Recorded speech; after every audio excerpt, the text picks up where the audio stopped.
If you're listening to this some day in the future, on a day when Donald Trump actually has passed away and some internet search has led you to this podcast about Donald Trump's obituary, welcome. I'm Lloyd Dobler. Yep, the kid with the boombox is now a middle-aged podcast host. Settle in and enjoy. I'm recording this, however, when Donald Trump is very much alive and showing no signs of decline. But let me ask you, where were you last summer when Donald Trump was shot? Last July, I was in an audience of a play with a friend of mine, and just as the play was about to begin, she caught a news notification on her phone, checked it, and let out a gasp loud enough that everyone around us turned around to look. "Trump has been shot," she said, and paused with the natural instincts of a comic before she added, "And he's alive." And everyone around us, this being the theater and kind of a liberal crowd, let out a groan of disappointment.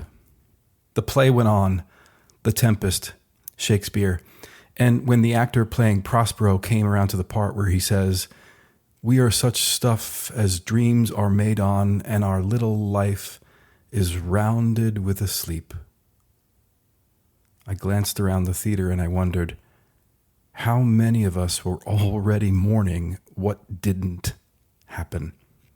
How many were clapping on the outside and spiraling on the inside? How many of us were dreaming of a future that we won't know or a past that didn't happen? And then I immediately thought, well, fuck, he survived an assassination attempt. He just won the election. And I also remember drafting an open letter to Donald Trump in my head just at that moment. And it went something like this. "Dear Donald Trump, you are going to die." And just to be clear, I'm not advocating any violence.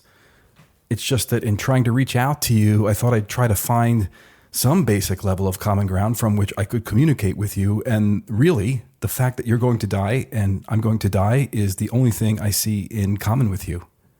And yes, you will die, no matter how many times your press secretary tells us that you will rise again on the third day.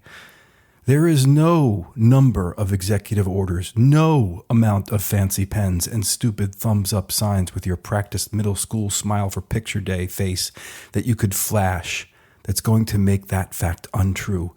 You are going to die. And when you die, take this to the bank, there'll be a whole bunch of dancing in the streets. There will be viral TikToks with people singing "Ding Dong, the Witch is Dead" with highly choreographed group dance numbers to go with it. I'm sure they're already rehearsing it. There will be multiple conspiracy theories about your death, with MAGA Twitter claiming that Obama and Hillary and George Soros are somehow responsible. And don't worry, your MAGA movement will continue. Depending on how you die, it might even grow stronger. Because you are not the cancer that America has become. You are just a symptom of it. I don't mean to position myself as some kind of Nostradamus, but that description of what will happen when you die, you can take that to the fucking bank.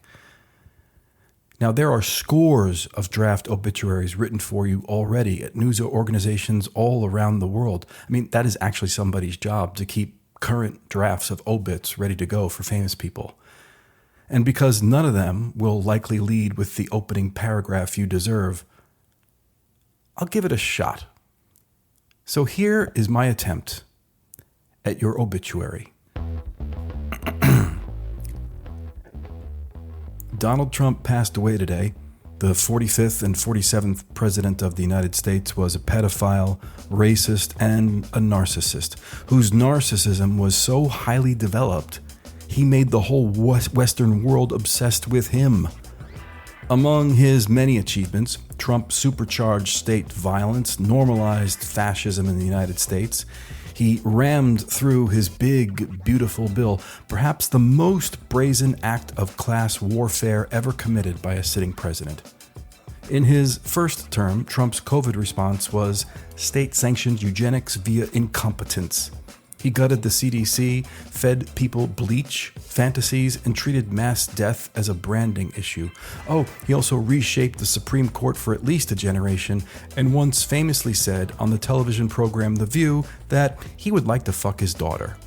In lieu of flowers, the Trump regime is asking that supporters snitch on their neighbors, support ICE with a blood oath, and sacrifice your youngest child on the gaslit altar that America was ever great to begin with.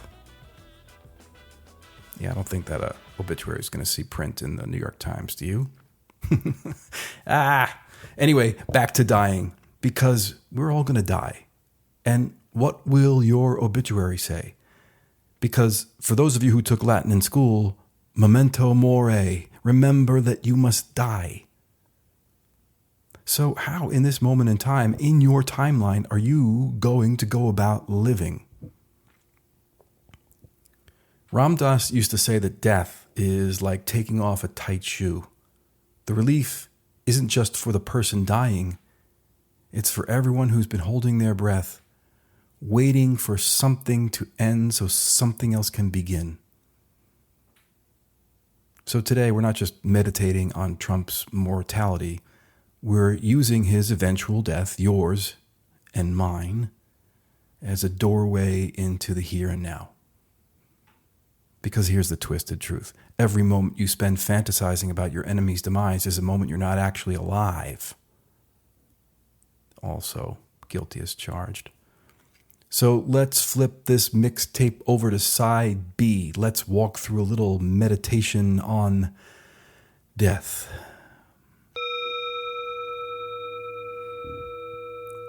Close your eyes. I mean, unless you're in the middle of explaining to your MAGA uncle why Superman helping immigrants isn't actually a deep state conspiracy, then sure, keep at it. Pause this right here and come back when you're finished to let me know if that was well spent time or not. For the rest of us, go ahead and close your eyes. We're going to work through what Buddhism calls the Five Remembrances. 5 brutal truths about impermanence that might just set you free. Now, your job is simple. Breathe through your nose. Relax. Breathe out through your nose. And when my monkey mind starts spiraling, which it will, you just stay with your breath. Think of this as spiritual CPR for a culture that's forgotten how to die gracefully. First remembrance. I am of the nature to grow old. There is no way to escape growing old. Yeah, well, tell that to the algorithm. Because even though I threw my back out trying to tie my shoes yesterday and my knees now sound like a Jiffy Pop commercial, some guy in my Instagram feed with suspiciously good skin keeps telling me I can biohack my telomeres with lion's mane, cold plunges, and gratitude journaling. And I think I just subscribed to his Patreon. Second remembrance. I am of the nature to have ill health. There is no way to escape having ill health. Pop quiz. What if that weird pain in my chest isn't anxiety, but something worse? What if I'm just one diagnosis away from becoming one of those GoFundMe stories that liberals share between their Starbucks orders and their strongly worded tweets about healthcare being a human right? Yes, I should call a doctor, but instead I Google my symptoms, self-diagnose a rare condition, spiral for a half an hour, and end up buying magnesium gummies and a weighted blanket. Third remembrance. I am of the nature to die. There is no way to escape death. I mean, if you're listening to this, chances are it's easier for you to escape death than it is for the people of Gaza, funded and made possible in large part by the U.S. government. We've got money for war. We've got money for genocide, for a surveillance state that can track your heartbeat through a wall, but we still can't figure out national health care or clean water in Flint. So yeah, death is inevitable. But dying with dignity, that's a premium feature. And in this system, most of us can't afford the upgrade. Fourth remembrance. All that is dear to me and everyone I love are the nature to change. There is no way to escape being separated from them. Diane. Still think about her sometimes. Wonder if she's happy. I mean, not think about her like, should we get back together? More like, I don't know. We've changed. She moved forward. I moved sideways. Or the other way around. Fifth remembrance.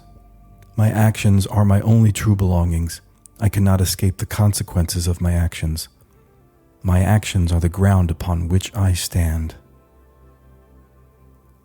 So what have I done with this life?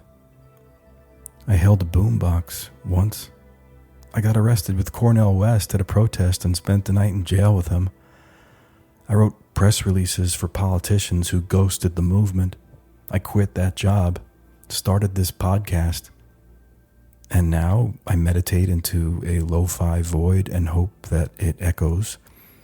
But what if all this has been performance art disguised as resistance, disguised as a man just trying to feel like he mattered?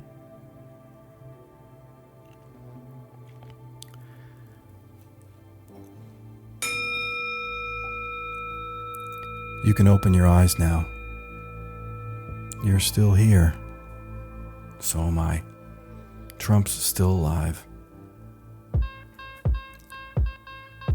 We are in a history book moment of world history, and the United States is the Darthest Darth fucking Vader, and we're all still gonna die someday. But right fucking now, we're breathing, we're present. We're temporary miracles pretending to be permanent problems. Death is coming for all of us. Trump, you, me, and just about everyone we know. Everyone you've ever loved or hated or forgotten. But life's happening right now. Don't miss it waiting for someone else to die. From the edge of the empire and the center of self, this is the Tao of Lloyd.